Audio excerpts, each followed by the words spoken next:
produção de milho para silagem e a utilização de silagem de milho nos últimos 20 anos, pode-se dizer que deu um grande salto no Brasil e, inclusive, na nossa região.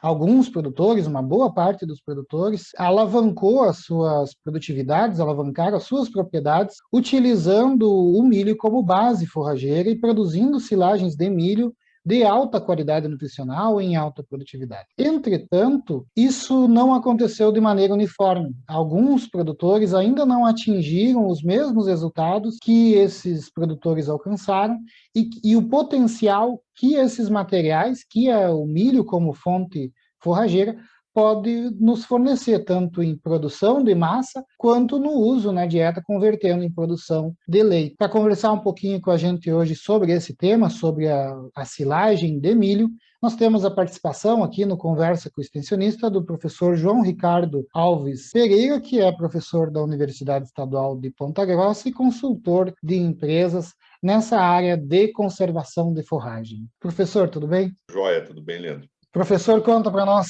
quem é o João Ricardo Alves Pereira e como é que tu veio parar aqui para falar com a gente hoje sobre silagem, sobre conservação de forragem. Vamos lá. Primeiramente, obrigado pelo convite. Aí é uma satisfação poder participar do programa. Vamos chamar de um trabalho aí bem bacana que você tem feito junto aos produtores numa forma descontraída e bastante técnica de levar informações. Bom, eu sou do interior de São Paulo. Minha família não era do ramo, meu pai foi encanador uma vida inteira, minha mãe dona de casa, mas eu sempre gostei disso. Eu digo que eu nasci para isso, né? Aí toda a minha formação acadêmica lá em São Paulo, eu fiz zootecnia na Unesp, fiz mestrado na Exalc, na USP, fiz doutorado na Unesp e vim para o Paraná, estou na universidade há 25 anos. Completei 25 anos esse ano especificamente de universidade. E mudei para uma região, né, para o sul do país. Eu saí de uma região de braquiária, cana e areia, né, e zebu, né, e vim para trabalhar numa região bastante desenvolvida, né. E eu sempre gostei muito de participar de eventos fora da universidade. Isso acabou me direcionando para a consultoria. Aí, nesse período aí, eu já tenho uma empresa de consultoria há quase 20 anos, e é bacana que me oportunizou a conhecer diferentes realidades. Eu diria que me ensinou a importância de eu falar a linguagem do produtor, de eu entrar no problema dele de uma forma que eu possa realmente ajudá-lo. Considero que foi esse trabalho da consultoria, ele foi bastante importante nessa questão de processar a informação, né? O produtor ele tem uma demanda grande por informação e nós da universidade temos que melhorar isso aí, né? Que na verdade é um trabalho que a extensão já faz com bastante propriedade. Só que muitas vezes a extensão tem que buscar informação e a universidade ela tem e não sabe levar, né? Então eu considero que nessa minha trajetória eu fui bastante feliz nas minhas escolhas aí.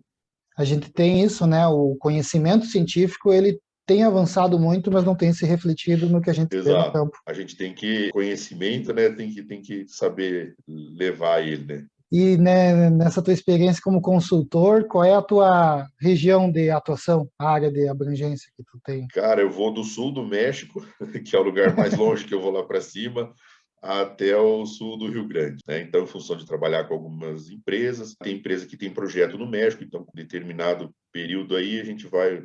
O sul do México é muito parecido com o Brasil Central aí.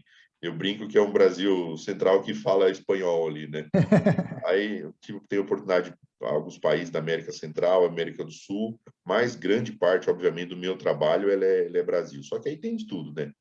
A gente vai lá do nortão lá até o sul do Brasil. E é bacana que você sai de realidades diferentes, né? Então você sai de um mundo muito, muito diferente, né? Igual a temperatura, né?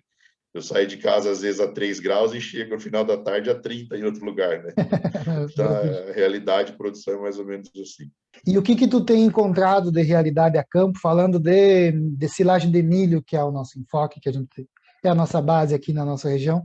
O que tu tem encontrado de produção de milho para silagem e de uso da silagem de milho? Eu te diria que ela melhorou bastante, né? E aí nós temos alguns fatores aí que eles aceleraram essa melhora. Então, por exemplo, você pega a cultura da soja, ela teve um impacto grande na pecuária de leite, porque ela valorizou terra, né? Então, você Uhum. pega algumas regiões de extensão de terra maior, essa terra ficou mais cara, então o produtor se viu numa condição de, eventualmente, até mudar de atividade, arrendar para soja, aquilo ali sair da atividade. Isso concentra o número de produtores, né? Você tem menos produtores que passam a produzir em terras mais caras, né? Consequentemente, ele teve que produzir mais leite em menos área, né? Então, a silagem, eu diria que ela é bacana, que ela é um termômetro dessa intensificação, né? Então você pega estados, por exemplo, como Minas, que sempre teve muita vaca, muito leite esparramado, né? Então você tinha uma produtividade, né, leite por vaca menor. E hoje, cada vez que você vai a Minas, você se surpreende, né? Como que isso mudou, né? Então, a silagem ela melhorou bastante. Hoje nós temos algumas coisas interessantes, por exemplo, no Brasil hoje 75% do milho do Brasil está plantado na safrinha, na segunda safra, né? E Uhum. aí, ou seja, nós colocamos o milho como uma cultura de risco, né? Você imagina toda essa demanda da pecuária como um todo aí, né? Todas as atividades por milho, por uma cultura que 75% dela está plantada na safrinha. Então, você viu a cigarrinha, mais um fator aí que vai demandar bastante atenção, mas nós tivemos recentemente a geada, uma geada forte, né? E nós tivemos perda de lavoura até em Goiás, né? Aham. Então, eu diria assim que essa intensificação e esses desafios na cultura do milho, eles levaram o produtor a ficar mais atento para isso aí. Se ele errar o pulo agora, o estrago é grande. E aqui na minha região, aqui, Serafina Correia, Serra Gaúcha, como é que tu enxerga a produção de milho para silagem aqui na nossa região? Eu disse de Minas, eu gosto bastante dessa região. Eu tive uma sorte bastante grande com uma certa frequência de eu ir vamos chamar de Serra Gaúcha, todo esse entorno Aham. aí da serra, né? E ele tem uma região que tem um perfil diferente, de produtores diferentes, né? Então ele tem um desafio porque ele produz em terras mais dobradas, né? De topografia mais difícil. O leite tem uma participação bastante grande dentro da economia aí. Então, em termos assim de avanço, eles melhoraram a cultura do milho um pouco lá atrás. Então, seja, em termos assim da cultura do milho, ela já está mais adiantada, porque ele percebeu a importância disso aí, né? Ele está numa área restrita ali, ele tem uma demanda por maiores produções e animais de maior produtividade. Então, é um produtor que ele está mais atento para a silagem de milho. Lógico, tem algumas coisas a serem corrigidas aí, sem dúvida. Então, eu diria assim, no aspecto da lavoura, tá mais adiantado, né? Tem alguns ajustes para fazer na parte de processamento. Isso eu acho que temos que melhorar bastante ainda aí. Essa questão da produtividade, tu falou das terras, aqui o que eu observo é que as propriedades são pequenas e nós temos muita área que não é aproveitável para agrícola, para uso agrícola, né? Então a gente tem pouca área útil. E aí, sabendo disso, o produtor já investe mais por área. O que eu tenho visto é isso, né, em comparação com outras regiões. E eu tenho minhas dúvidas, porque quando eu falo com outras regiões, porque o resultado que eu vejo do pessoal aqui fazendo um investimento maior por área é melhor do que tu tendo mais área investindo pouco Exato. nelas, né? Porque talvez isso é uma das questões que impulsione aqui É. a, Eu a sempre digo que, produtividade. os problemas é que impulsionaram o mundo, não as soluções, né? Ele tinha problema, ele correu atrás da solução. E aqui na nossa região também tu conhece, né? Tu acompanha bastante coisa aqui.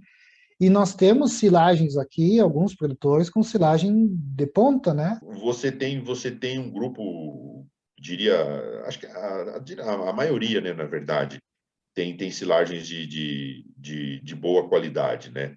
Eles fazem um investimento, vamos dizer, eles enxergam o milho como uma cultura essencial no negócio dele, né? Então, eles precisam fazer, né, um investimento bom na parte, como eu disse, na parte agronômica, na parte agrícola. Então, você tem produtores que têm silagens muito boas e eles são a base, porque a gente tem visto de intensificação, né? Então, por exemplo, ordenha robotizada, eu achei que eu ia demorar mais um monte de tempo para ver, né? E hoje você vê isso aí na Serra, aí você vê, já tem vários casos de sucesso aí, né? Uhum. Então, para que tivesse essa migração, né, ele caminhar para uma intensidade nesse nível, ele sabia que ele sabe que ele tem que contar com uma base, uma segurança alimentar, eu chamaria assim, né? Então, por isso que nós vamos encontrar silagens muito boas aí. O que que falta para os que ainda não tenham essa silagem tão boa ainda, que não alcançaram, não chegaram próximo do potencial de produção de silagem, volume e qualidade? O que que faz a diferença que está faltando para eles? Pegando lá do começo, a gente tem que desmistificar, eu diria que nesses meus anos de estrada eu aprendi bastante com isso aí. A gente está desmistificando aquela questão de que o milho para silagem é o pior milho que o cara tem, é a lavoura de menos investimento, é para encher o bucho da vaca ali. Então, graças a Deus, assim, nós já diminuiu bastante isso aí. A lavoura do milho ela é muito responsiva a investimento. Então, se você pegar, é a cultura que transforma, num espaço curto de tempo, que mais transforma o adubo em energia expressa principalmente na forma de grão aí, né? Então, ele tem que entender e reforçar a questão que silagem barata é a lavoura mais produtiva. Isso essa é a base, né? Então, todos os tratos culturais, então veja os desafios nossos era lagarta, hoje é cigarrinha. Então, assim, o manejo, entrar na hora certa, nas aplicações de defensivo, monitorar essa lavoura. Então, na parte agrícola, ele fazer tudo o que ele tem que fazer buscando a melhor lavoura de milho dele, né? Isso tira ele dessas situações que a gente viu de risco aí, né? Estiagem sempre vai ter. Você está falando que os últimos Uhum. 2 anos no Rio Grande, pela minha conta, nos últimos 11 anos no Rio Grande, ele teve acho que 7 anos, 8, 7 anos É. de difíceis, né? Então, e na verdade, não vai mudar, isso não vai mudar daqui para frente. Então, do ponto de vista agronômico é isso aí, bota as fichas na silagem, assim, numa lavoura de boa qualidade, que ele não vai, não tem como ela fica, a silagem cara é aquela que produz pouco, né? Um aspecto que tem que, eu diria assim, que até em função de mudanças é a questão de processamento, né? Cortar de modo eficiente, processar grão, tamanho de picado, a região tem um perfil que é a questão de terceirização de serviços, né? Seja do vizinho, seja... Hoje você já tem máquinas grandes, né? Você pegar na serra aí, você já tem empresas com automotriz que colhem ali, né? Com cracker, tudo, né? Isso, com máquina grande. O serviço bom você pode fazer com as duas máquinas, com a máquina pequena e com a máquina grande. Você pode fazer bom. E o ruim também. Não é pelo fato da máquina ser grande que a silagem vai ficar boa, e não é pelo fato da máquina ser pequena que a silagem vai ser ruim. O diferencial disso, nessa parte aí, seria a questão de processamento. Tá? Então, assim, rapidamente falando aí, busca a quebra do grão, busca a quebra do grão. A região sul e vocês aí, até o teu trabalho, ele colabora muito com isso, ele ainda tem a opção de inverno, ele tem uma segunda forragem, ele pode ter uma segunda forragem na dieta. Lá para cima, do norte do Paraná para cima, ele não tem a segunda forragem, o inverno é seco e quente, então ele não produz nada ali, né? Então, assim, buscar o processamento de grãos. Por quê? Ele sabendo avaliar isso aí, ele consegue conversar, o gringo consegue brigar com o prestador de serviço ali, que o serviço não está sendo feito de qualidade, e depois dali é um processo que eu diria que ele é facilitado, né? Se a lavoura é boa e cortou a forragem de tamanho adequado, quebrou grão, a compactação é mais fácil. Então, eu acho que a gente tem, numa segunda etapa aí, esses produtores que estão mais avançados aí, agora acho que o desafio dele, e não é tão grande assim, é ele fazer esse monitoramento do corte, momento certo do corte, boa compactação e conservação. É aí que ele tem que colocar as fichas dele agora. Se nós for pensar, ainda é o básico. O básico, só. Não é trocar equipamento, não é trocar variedade, Não, temos variedades boas, não é usar nenhum aditivo, nada. cara, a gente. É que nós, na verdade, o que acaba acontecendo? Você que é da extensão sabe melhor que ele, né? Às vezes ele acredita mais no que vem de fora do que o santo de casa não faz milagre, sabe? Aquela É, assim, não, o cara veio aqui, disse que se eu fizer isso aqui, aí vai. Cara, é o básico. Então, por exemplo, monitoramento de grão, hoje você pegar 1 litro de silagem e contar quantos grãos inteiros tem ali, e ficar fazendo, né? Fazer isso aí. Então, assim, a questão é o básico. A lavoura boa, hoje você tem opções de híbridos bons, ele só tem que estar atento que ele tem que ter uma referência da produção disso aí na região dele. Não adianta falar assim, nossa, lá no Paraná esse milho produz super bem. Cara, nós estamos em outra realidade. Você está entendendo de clima, de época de plantio, de desafio de pragas aí, diferente, né? Então, adequado à região dele ali. A questão de máquina é regulagem, né? Então, muitas vezes, se a máquina é própria, ele só lembra dela na semana da silagem, né? Ele dá sim. uma engraxadinha nela e sai para isso aí. Então, são cuidados básicos, não são novos investimentos, né? Hoje, se ele terceirizar o serviço, também não é muito diferente do que se ele fizer com a máquina dele, não é um valor Uhum. absurdo, né? É gasto e desembolso, né? É que na prestação de serviço ele desembolsa, né? É, E às vezes na máquina dele ele também tem o mesmo custo, só que ele não tem muitas vezes o desembolso aparente ali, tá? E a questão de aditivos, eles são feitos, foram desenhados para quem faz coisa boa, né? Então, assim, todas as opções que a gente tem de aditivos no mercado hoje, eles são para ajudar na conservação, o próprio nome diz, né? Então, você está conservando o que você trouxe da lavoura. Se eles você não trouxe melhoram. coisa boa da lavoura, ele conserva o que você trouxe de bom. Se ela está bem cortada, bem compactada, ele conserva aquilo ali, né? E só que a gente culturalmente ainda tem aquela ideia, né? Não, se está tudo bom, não faz nada. Aí fala, tá, e quando que você faz? Fala, quando não está muito bom, aí fica pior, né? Aí o benefício ele não retorna para ele. Mas eles não consertam os erros, né? Não, Usar não vai consertar os erros anteriores. não vai consertar e vai ficar mais caro. Se for pensar, para observar o prestador de serviço e tal, tu precisa ter um conhecimento do que está sendo feito, né? E aí, talvez que tenha problema, a gente terceiriza, deixa o prestador fazer o serviço, mas é a minha silagem, né? Eu preciso ir lá e verificar para ela que saia como eu quero. Leandro, se você pensar, é um dos dias mais importantes da propriedade. Né? Então, por exemplo, no pasteiro você ainda tem questão de manejo, ó, tal dia você entra com os animais, tal dia você tira. Então, você tem dias importantes. Né? Na silagem, você tem 2, 3 dias importantes. Deu aquilo ali. Concentra. Concentra, você tem uma semaninha ali, às vezes 3 dias, importante que se você errar o pulo ali, tchau, né? E a gente tem que entender que, assim, a terceirização, num primeiro momento, o cara comprou a comodidade, né? Ele fala, nossa, olha que sossego que ficou minha vida. E aí ele começa a tolerar coisas que não são muito. Não ficou bom, mas eu não me incomodei, né? Então acho que nós já passamos dessa fase. Agora tem mais prestadores de serviço, ele tem mais opção. E é como uma empresa, né? Você não precisa, dentro da sua empresa, você não precisa saber fazer todas as etapas. Você precisa entender a qualidade de todas as etapas. Então, ele conhece de si, ele sabe que ele conhece de silagem. A vaca dele é a melhor ferramenta para mostrar para ele que ele fez a silagem errada, né? Ou ela pede mais ração quando a silagem é ruim, ou ele olha na bosta dela e vê que a silagem foi mal processada, né? Então, ele tem que entender e muito bem as etapas para ele administrar cada uma dessas etapas. Perfeito. Professor, para nós finalizar, deixa uma dica para o pessoal que está nos ouvindo, nos assistindo sobre silagem. Leandro, o mais importante é o seguinte: guardem comida boa.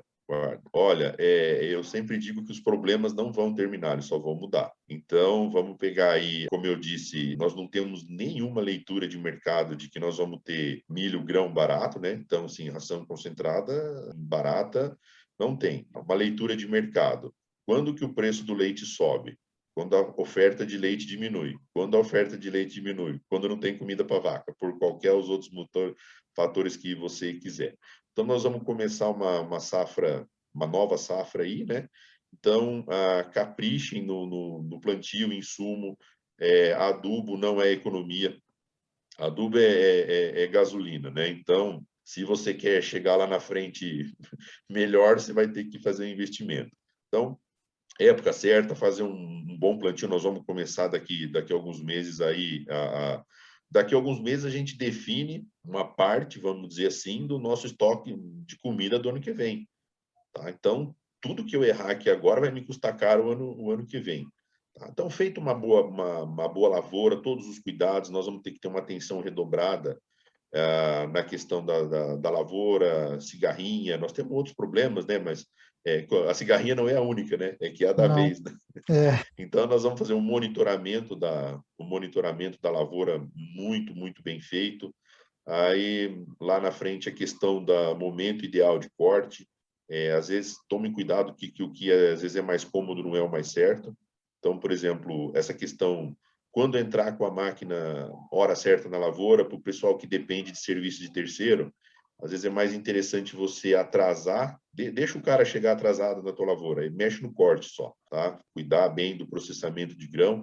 Então, assim, você pode ver que de todas as recomendações, a palavra monitoramento e acompanhamento, Uhum. ela tá em todas elas. Quem tem comida guardada de qualidade, ele sofre menos com as instabilidades do processo no ano que vem. Então, no ano que vem, talvez nós tenhamos geadas fortes, que nós estamos tendo aqui. Nós vamos ter milho, talvez, mais caro. E o cara que está, a propriedade que está preparada para isso, como eu disse, naqueles melhores momentos, vamos dizer assim, de preços maiores de leite, né, que é o indicador maior que a gente tem aí, ele vai ganhar mais dinheiro. Eu sempre digo, o preço recebido alto por leite é igual para todo mundo. Quando o leite fica bom de preço, fica bom para todo mundo. Uns ganham mais, outros ganham menos e outros com um pouco de sorte empatam, né? Então, eu acho que o planejamento é isso aí. A sorte dele é que ele vai estar... Espero aí que a nossa mensagem os ajude aí quando ele vai começar a lavoura. Então, ele está ouvindo o recado na hora certa aí, só prestar atenção. Perfeito. Obrigado, professor, por participar aqui do Conversa com o Extensionista com a gente. Eu que agradeço o convite aí, Leandro. Mais uma vez, parabéns pelo trabalho e estou à disposição aí para participar de alguma atividade sua. É sempre um prazer.